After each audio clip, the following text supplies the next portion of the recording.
Hello. അപ്പോൾ recently I received another enquiry. ആ enquiry വേറൊന്നുമല്ല, why I am doing only short videos എന്നായിരുന്നു ആ എൻക്വയറി എന്ന് പറയുന്നത്. And I was really surprised when I saw that enquiry because I didn't expect that question and I felt happy also. കാരണം ചെറിയ videos തന്നെ കാണാനായിട്ട് ആളില്ലായിരുന്നു എന്നാണ് എനിക്ക് ഫീൽ ചെയ്തിട്ടുള്ളത്. അങ്ങനെയാണ് സത്യസന്ധമായി പറയുകയാണെങ്കിൽ. എൻ്റെ കുഞ്ഞു വീഡിയോസ് തന്നെ എനിക്കങ്ങനെ ഭയങ്കര വലിയ റീച്ചൊന്നും കിട്ടിയിട്ടില്ല. അപ്പോൾ ഒരു കോമൻറ്റ് അങ്ങനെ വന്നപ്പോൾ എന്താ വലിയ വീഡിയോസ് ചെയ്യാത്തതെന്ന് ചോദിച്ചപ്പോൾ സത്യം പറഞ്ഞിരുന്നാൽ ഐ ഫീൽ പ്രൗഡ് കേട്ടോ. ഒരു സന്തോഷമൊക്കെ തോന്നി.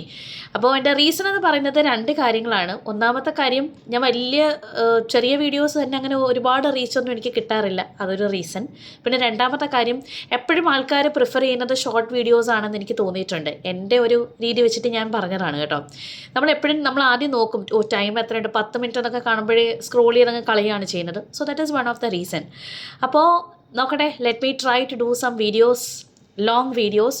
Anyway, thank you for this question and keep updating enquiries like this. എന്നാലേ എൻ്റെ ചാനൽ ഒന്ന് ജീവൻ വെച്ച് വരത്തുള്ളൂ കേട്ടോ. നിങ്ങൾ ഇടുന്ന എൻക്വയറീസ് ബേസ് ചെയ്തിട്ടാണ് ഞാൻ ചാനലിൽ ഓരോ കാര്യങ്ങളൊക്കെ പോസ്റ്റ് ചെയ്യുന്നത്. So thank you so much for this question. അപ്പോൾ എല്ലാവർക്കും ഒരു ഹാപ്പി ആൻഡ് വണ്ടർഫുൾ ഡേ.